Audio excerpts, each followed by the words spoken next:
pastor here at North, and we want to thank you for coming.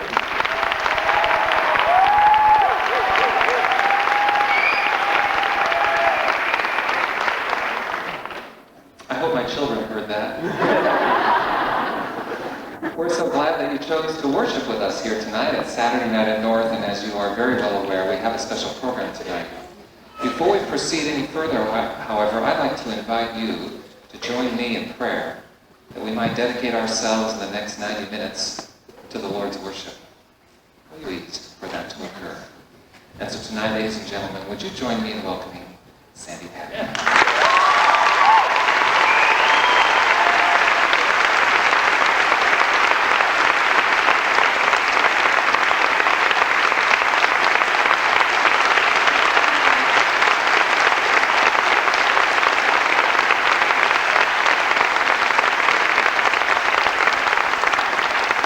Well, good evening, and thank you so much for coming and letting me tell you a story tonight.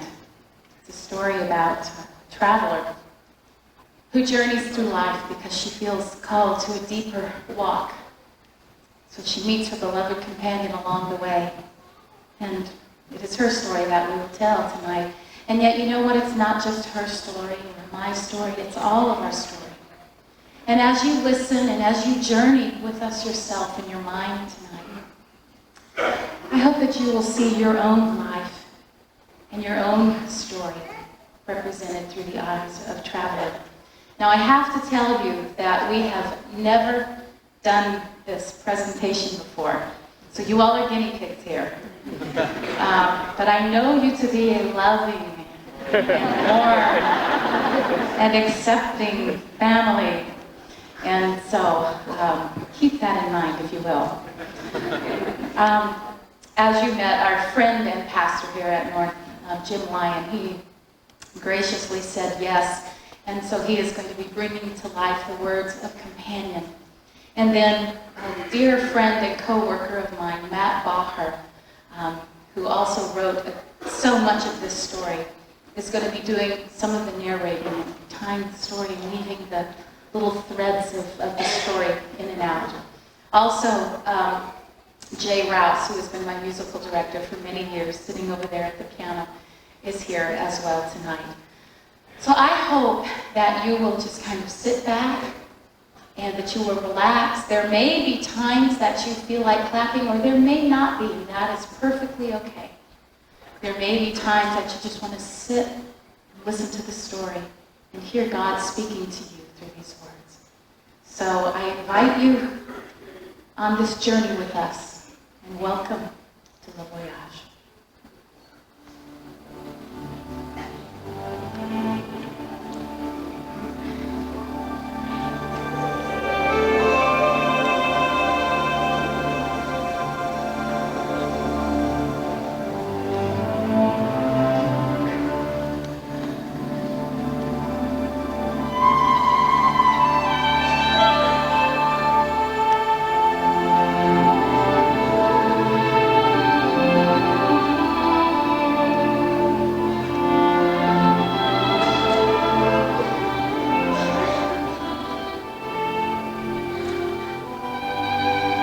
In a place not far from here, in a time close to our own, a baby girl was born.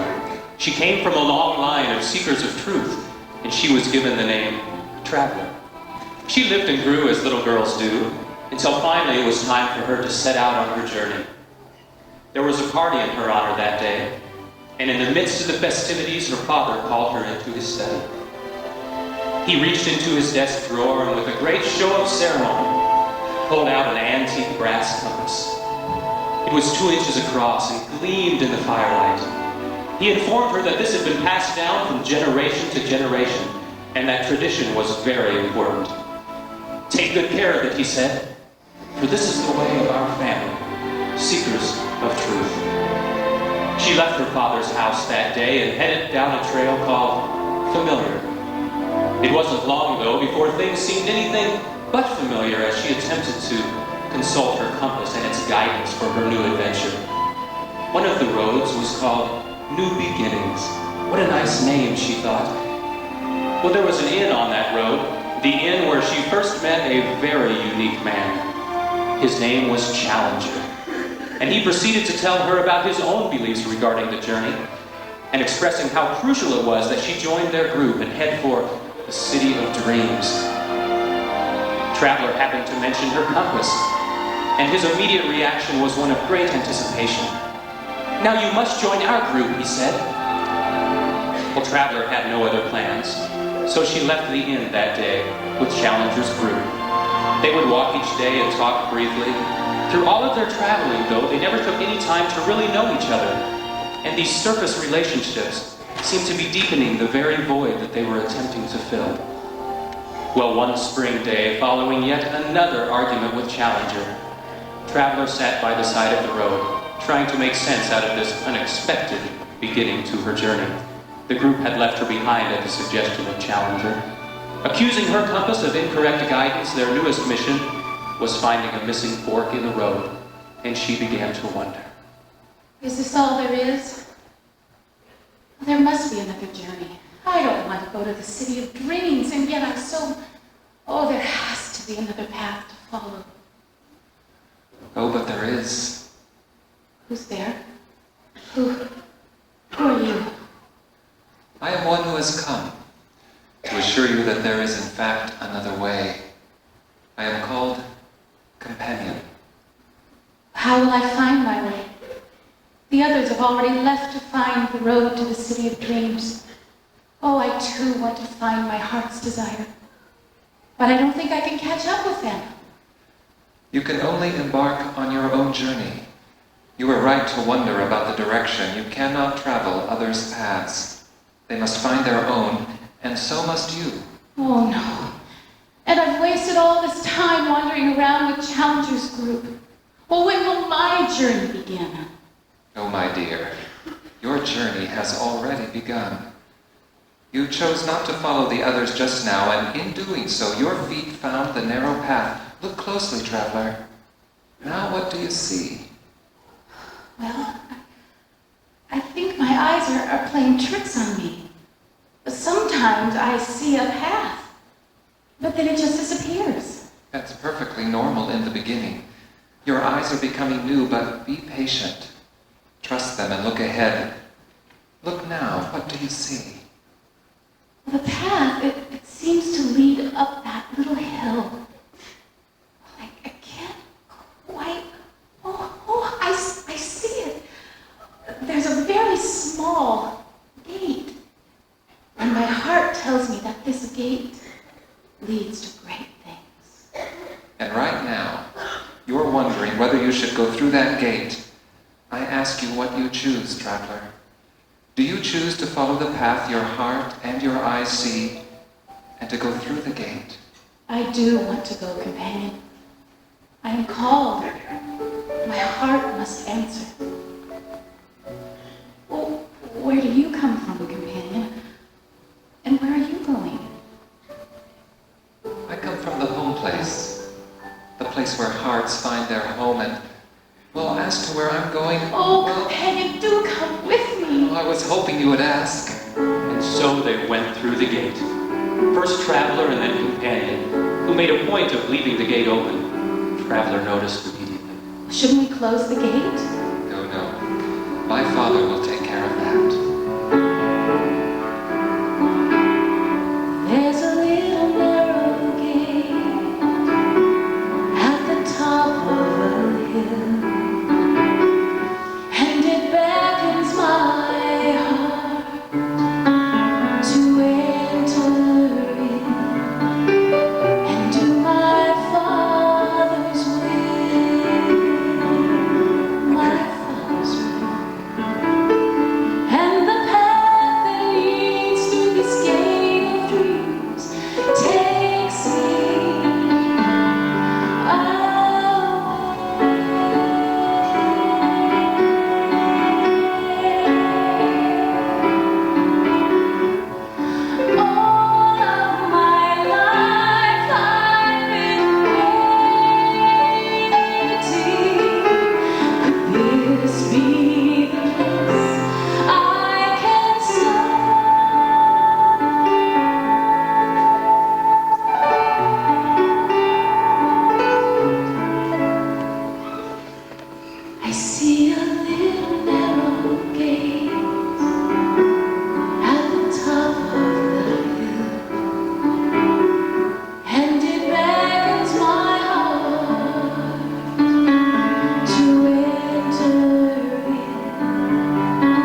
course, traveler. But now look behind you. Oh, companion, that's where I came from, down in that valley. Oh, I can see it from here. There's the road of uncertainty, and there's New Beginnings Road, and even familiar trail. Everything was so murky and overwhelming down in the valley. Oh, but up here, how clear the air is. See how well defined the path is.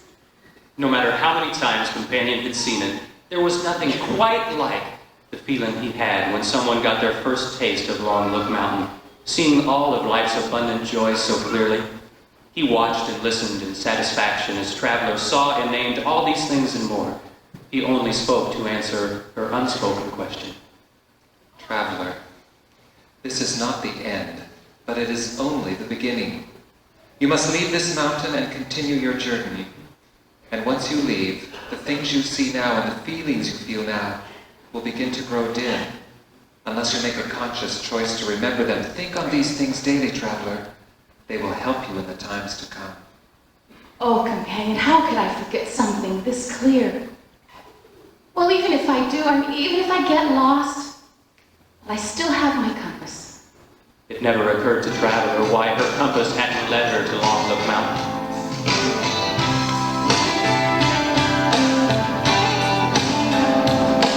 I can hardly believe my feet have brought me this far, to the top of the mountain, at the edge of the stars.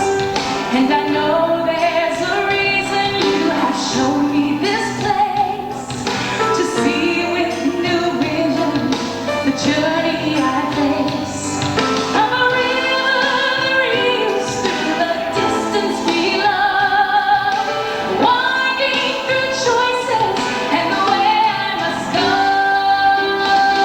I'll take a long look, a long look. It's a hard climb that takes a long time. I can see where I'm going and some places I've been. When I take a long, long look,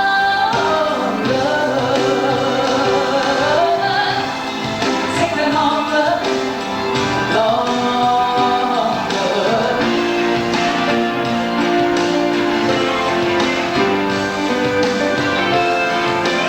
look.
Now Traveler journeyed in earnest, with clear eyes and heart, with strong feet and resolve. She walked, sometimes ran for the future.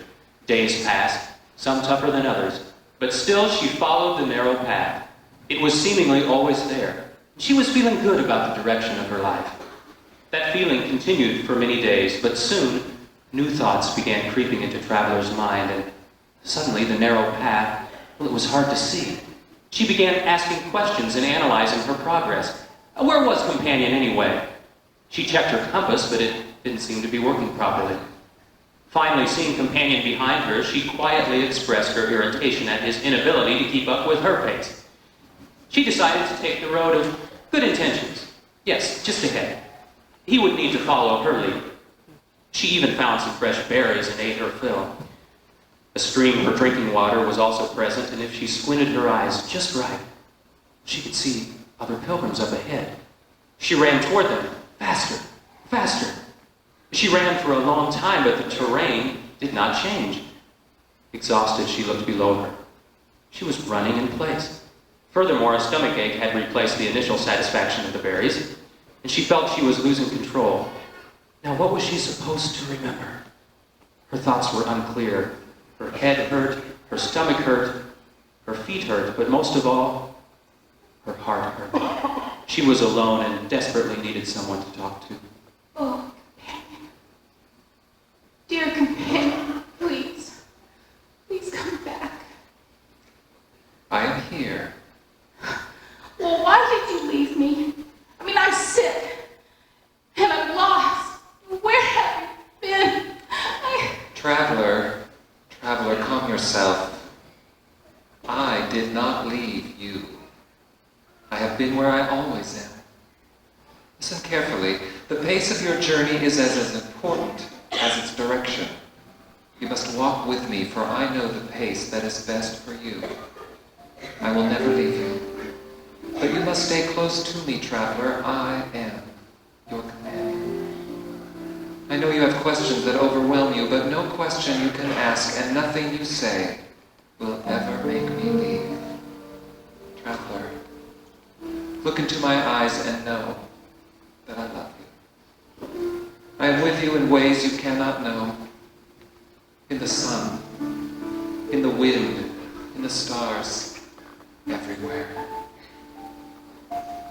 My heart goes out to you as you go your way. Take strength, my friend, in all that you do.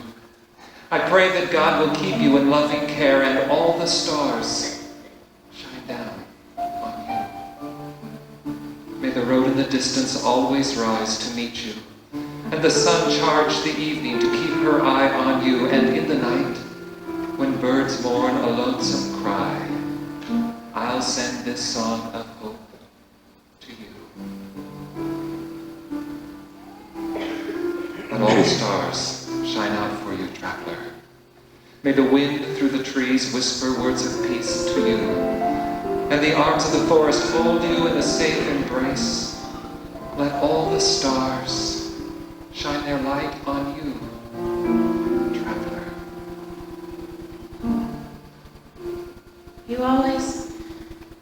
You seem to know just what I need to hear. You know so much about me, companion. I want to know about you. Tell me about yourself. I want to know you and where you're from, the home place. The home place. It's a wonderful place because my father is there. But I spend much of my time in this world as well. Well, and who is your father? Is he a kind man like you, companion?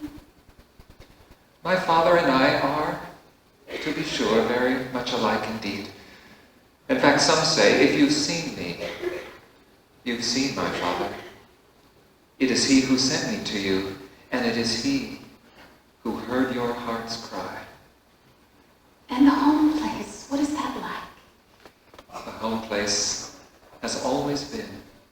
It is a place of joy and of fulfillment, of contentment and of peace. The journey continues there, but the burdens of this life are stripped away, and you see the truth clearly and honestly with no distractions. It is a place where you can truly commune with others who have longed also for a place, well, a place to call home. Oh, it sounds lovely. How will I know when I'm on my way? You are already on your way. Remember what I said to you about seeing the narrow path with your eyes and also with your heart. Keep doing that and home will find you. In the morning, with newfound energy, Traveler made her way again. They left the road of good intentions behind, and once more she could see and hear the narrow path. Companion was explaining items around them, and Traveler listened with complete fascination. It seemed impossible that anyone could understand things with such knowledge, such clarity. Companion, of course, also knew everything about Traveler, yet still he delighted as she discovered things about herself and shared them with him. And at Traveler's request, Companion continued to tell stories about himself and his father. After a while, Traveler felt as if she had known Companion her entire life. What did I ever do without you? Well, I was never really very far away. Remember when you used to sit in that small church every Sunday with your grandmother? Oh, yes, I remember that. You were there? Oh, I don't remember seeing you. I was there, but your heart wasn't calling you yet. That's why you did not see me. And in your school and in your childhood home, I was there also. Remember, I am never very far away. Well, I'm glad that you're here now, and I think it's time for us to be on our way. Whatever you choose, Traveler. Remember this as well. The choice is yours. Wait. Oh, listen! Companion, listen, is that singing? Oh, I think it is. Are there others near here? Oh, could this be a place we could stop and rest? It is the city of rest, Traveler. A much-needed respite, to be sure, but you must be careful. Careful? Of what? Of yourself. You must rest, yes, that is crucial to any journey, but you must guard against complacency and a sense of false security. Companion, I think you worry too much. Well, you may think so, but do you remember the berries on the road of good intentions, Traveler? Those were berries of deception. And that water you drank, it was from the brook of doubt. Things are not always what they seem, Traveler. These things can breed discontent, they can make you doubt yourself, and they can throw you off your true course. But you see, Traveler wasn't listening. In fact, at this moment, she was sprinting full tilt down the hill toward the entrance to the City of Rest. A gatekeeper greeted her with a smile. Welcome, welcome to the City of Rest on the path where all becomes clear. Traveler did not notice that his eyes and heart were not smiling too. She saw a small city with many people sitting on benches, stopping to chat in small groups, lolling against buildings. No one seemed to be going anywhere in much of a hurry, actually. The other travelers informed her that they preferred to be called voluntary passengers. We just go with the flow, they said. Actual traveling requires so much strength. We've been resting here for many years now. It's enjoyable, and hey, who's to say that the home place is any better? No one's actually been there. We'll leave when we're ready. Maybe tomorrow.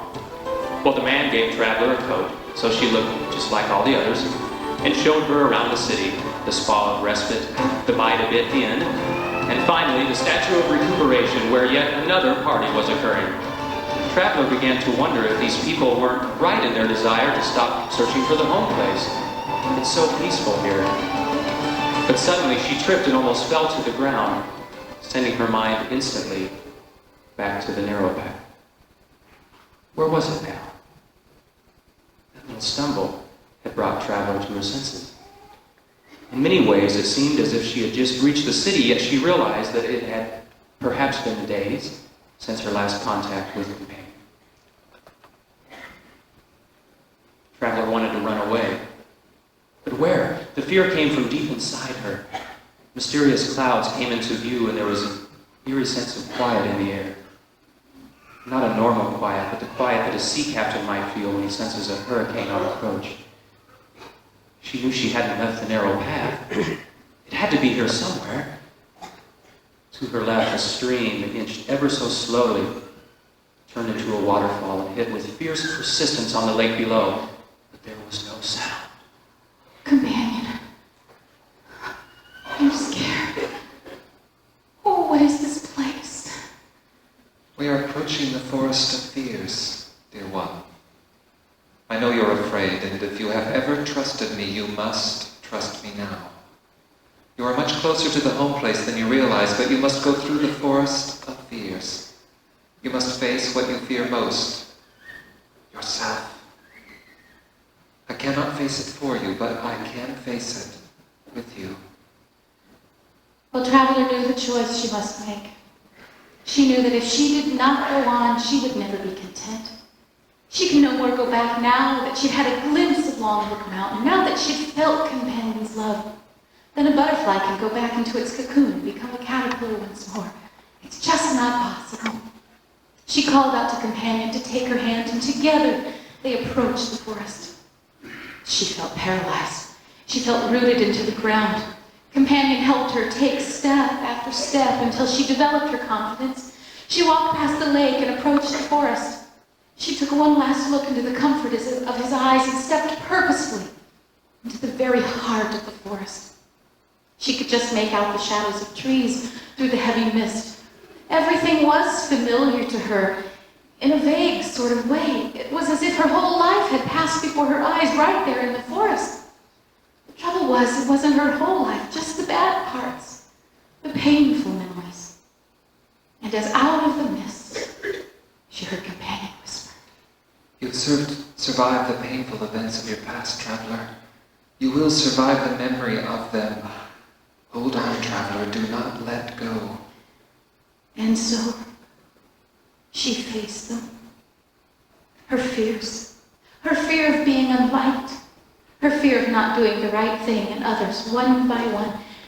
Well, it didn't seem so bad at first. There was just enough light coming through the mist to help her see the path. Traveler felt almost in control. She quickly realized, though, that nothing here was as it should be, and the blackness choked her. Standing right before her, had it been there a moment ago, was the largest, most frightening tree Traveler had ever seen. It grew tall into the mist, higher than she could ever see. The brown leaves shivered, seeming to point accusingly at Traveler. Hold on, traveler. She didn't have to ask the name of this tree. She knew the feelings it evoked all too well. This was the tree of guilt. And she saw no way around it. She could not climb the rocks it grew against. If she tried to climb the tree, she knew it would tangle her in its branches forever. She no longer knew if Companion held her hand or not, for she could feel nothing. Her whole body was numb. She stood rooted to the very spot. When suddenly one of the limbs grabbed her leg, she had to do something. She cried in desperation, Companion, help me! She flung herself directly toward the center of the large trunk and fell through to the other side, as if the tree were made of the very mist around it. Traveler felt, rather than heard, a huge tree fall behind her. She had faced her guilt. The guilt for all the things she had done to hurt herself and others. The guilt for all the things she hadn't done. And perhaps worst of all, the false guilt that made her feel like she was responsible for all the bad things that had happened in the world. What place is this I'm in? Where I pretend I'm not a friend. Never afraid. Is this some dream I'm in? Nothing seems real, and everything's changing.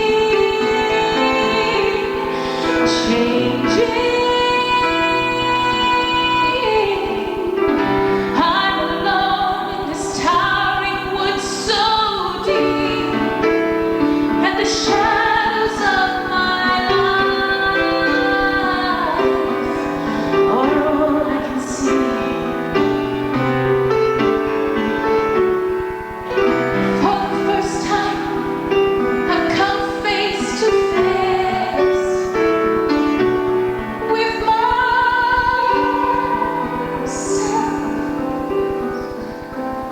I'm a traveler in the forest of my fears.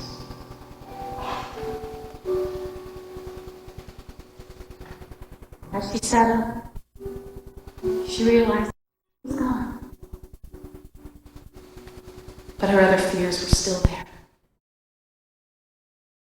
And with horror, Traveler realized that she had the urge to jump in.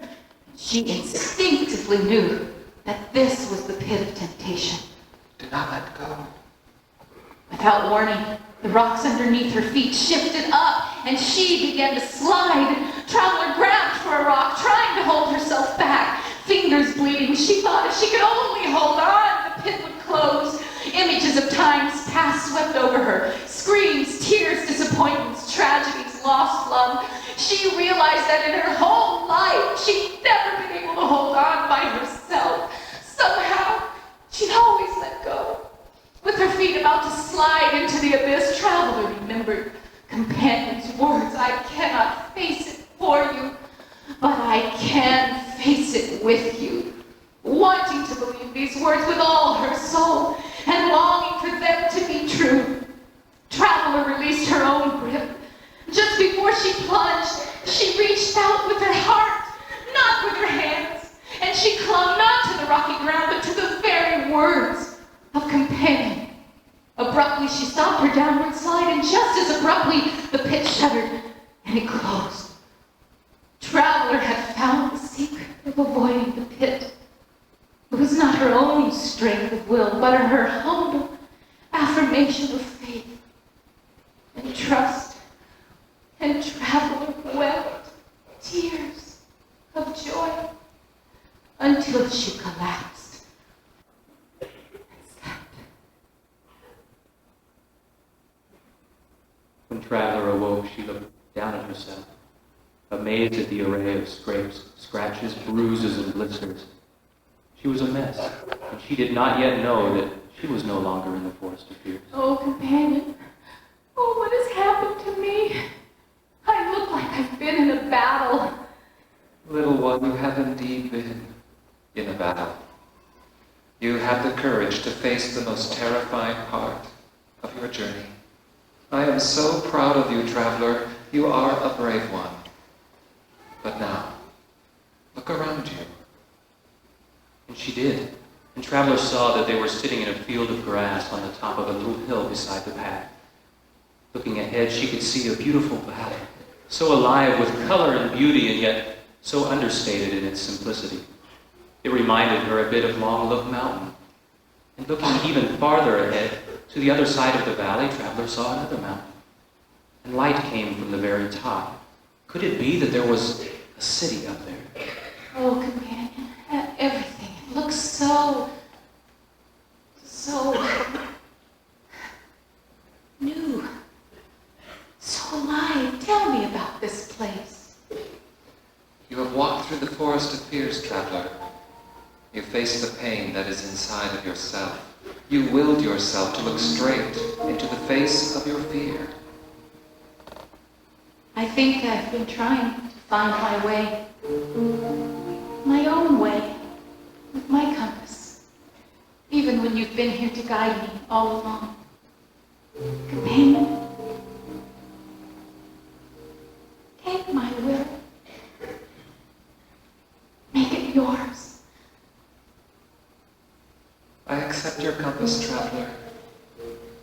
I take it, freely given, but I also return it to you, freely. For I know that, having given it to me, you will make now good use of it. Didn't you say that you wanted to know where you are? We are in a place called the Tenderlands. It is here that the flower of mercy blooms fragrant, and the tree of compassion never ceases to bear fruit. Love grows here, Traveler. Your tears flowed freely in the Forest of Fears, and while you struggled, I gathered them all to water the Tenderlands. It is your tears, Traveler, as well as those of many others that help give life here. Is it my imagination? Oh, those are people coming towards us.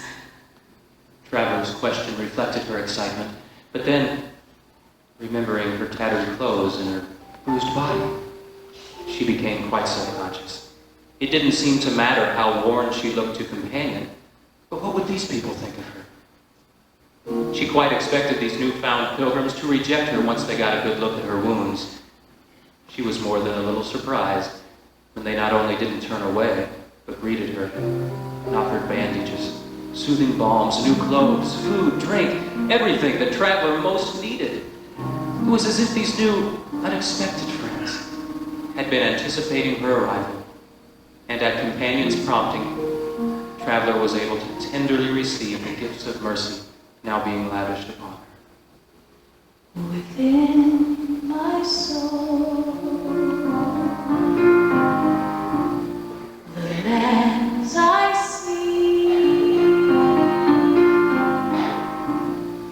are golden fields where rivers meet. Their seeds are sown by heaven's hand, and harvest comes in the tender land.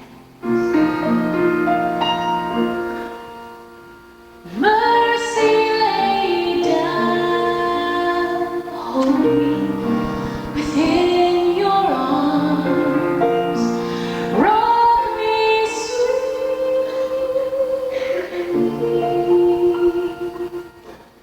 cover me with your smile,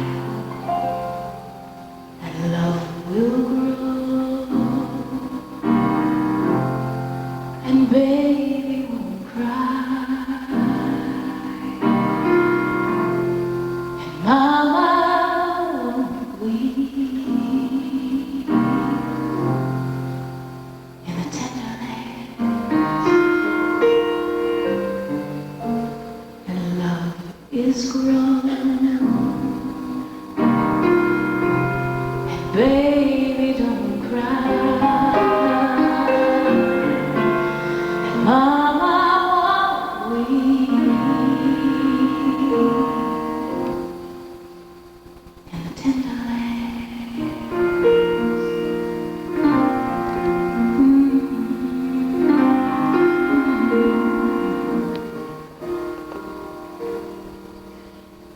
In the tender land.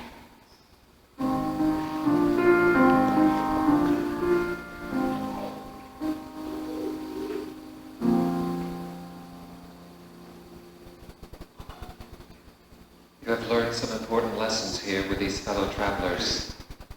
To recognize and to meet others' needs and to show them love and compassion is essential to any traveler's journey. But it is also essential to allow other pilgrims to recognize and to meet your own needs as well. There's a time for both, traveler. Love truly does grow in the tenderlands, and now it grows in your heart as well. Traveler got some well-earned rest, then issued a tearful goodbye to her new friends in the tenderlands.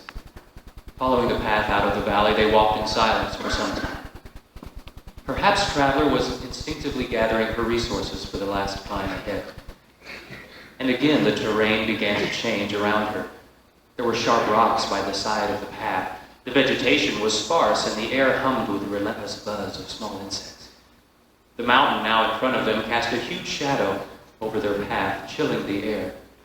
Even though the air was dank and dark in the shadow of the mountain, when Traveler looked up, she could see light glowing from the city of Baugher. Her heart beat faster. Oh, I'm almost there. I can feel it. But surely this is the home place. Yes, there it is on that mountain. It is the place your heart has yearned for, and it is now within your reach. Overwhelmed, Traveler sat down to ponder her position. This is what she had longed for. She remembered back to the early days when she thought she knew where she was going. She remembered leaving familiar trail, the beauty of Little Narrow Gate, the challenge of Long Look Mountain. She remembered with some sadness the voluntary passengers in the City of Rest and wished they could see what she saw now. She remembered the forest of fears and the pit of temptation, and shed a tear for her dear friends in the tenderlands.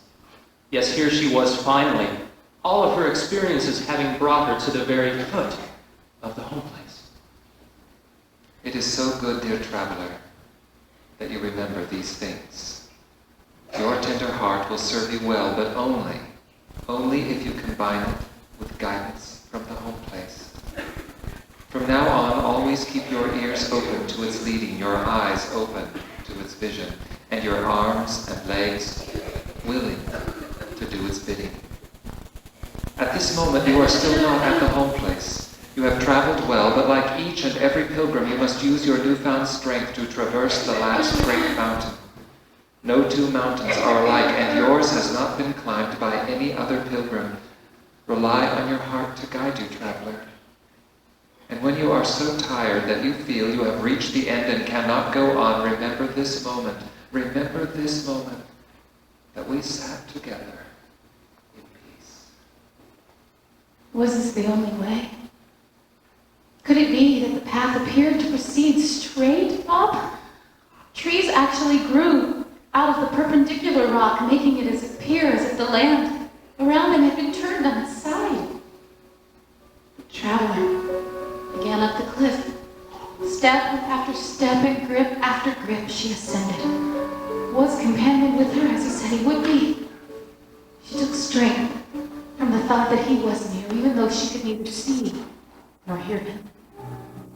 At times she felt like she was going backward, not up, so steep was the angle.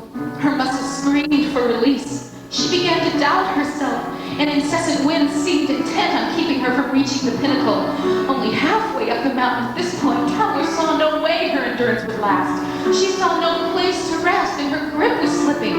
The wind grew even stronger. It took all her resolve just to hang on, let alone climb, but she must. So she continued to climb. As she was reaching into a crevice, determined to drag herself up further, a stinging snap hit her wrist as a spiny small creature emerged from its hiding place. With a scream of shock, she lost her grip and fell one last time backward down the mountain.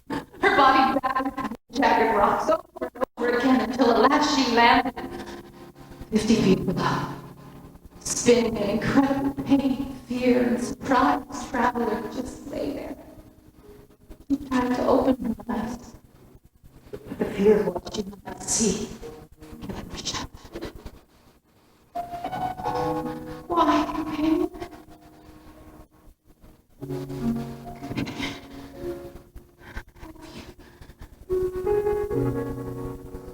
You've forsaken me. A cloud without color, close to dawn. As I cling to my earnest resolve, with faltering footsteps and fire in my heart, I fight to stand up when I fall. The drum of defeat drums a deafening roar and mocks each advance that I make. I refuse to retire or relinquish my hold on the righteousness I undertake. I'm a pilgrim of heaven. This world's not my home. I may walk by myself, but I'm never alone.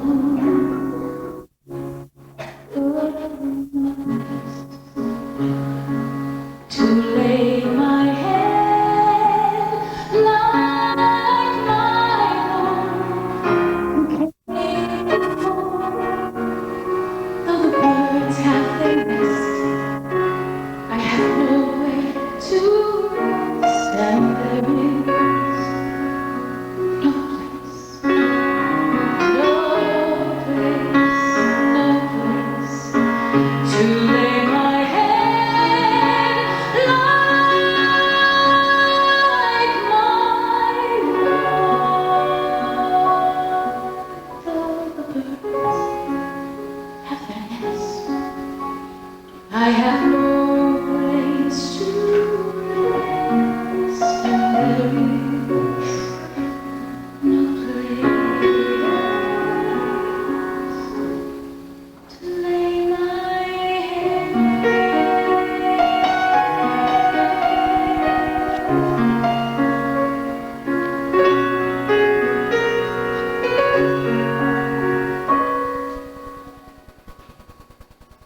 the sword in my side.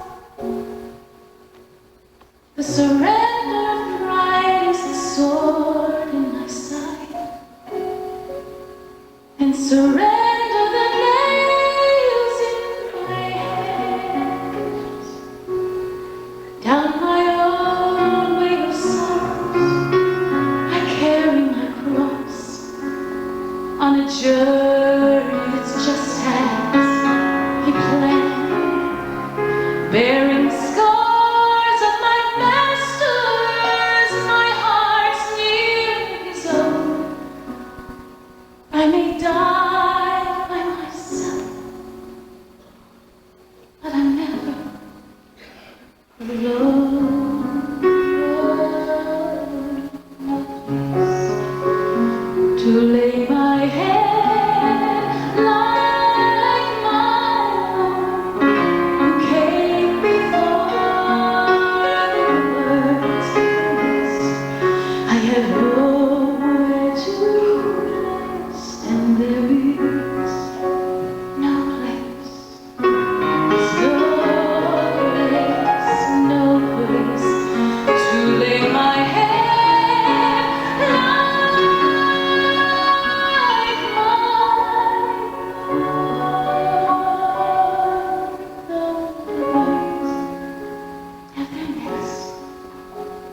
I have nowhere to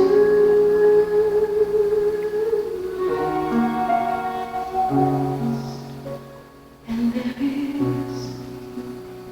no place to lay my head.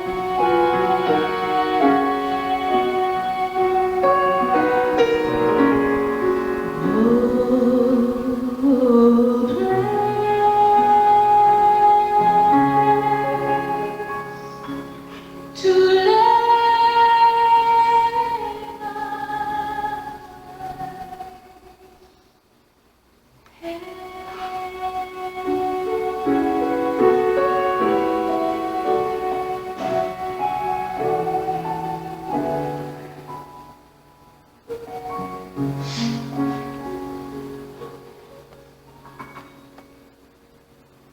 Traveler,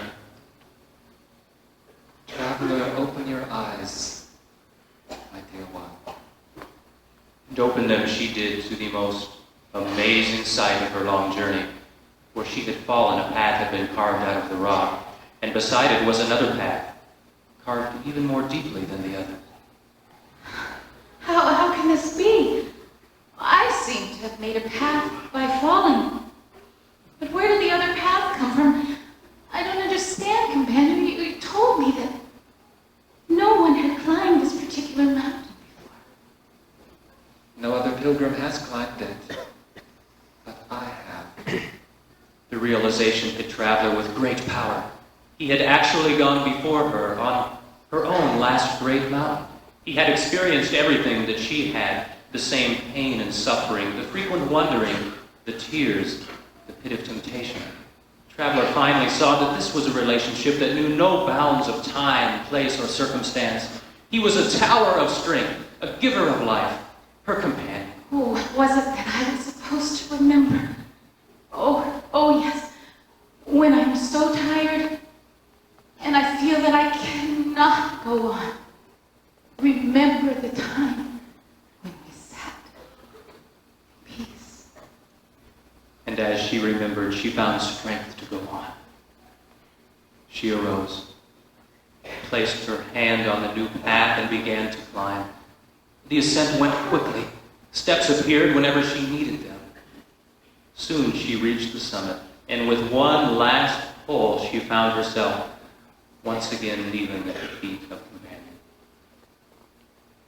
Welcome, my dear traveler, to the home place, to the place that I have prepared for you. I bring you love, and I wish you always peace. Home place, the ultimate destination of Le Voyage. Traveler, seeker of truth, she found the ultimate ultimate truth. Nothing else mattered anymore. Slowly, she raised her eyes to take in the beauty around her. A golden hue bathed the whole place in light. There was joyful, elegant music. Giant pillars of alabaster stood at an entrance some way off. And yet the majesty of her surrounding was no match for the love that was shining in Companion's eyes. She had grown wiser under his loving gaze, and she was stronger and more joyful than she had ever been.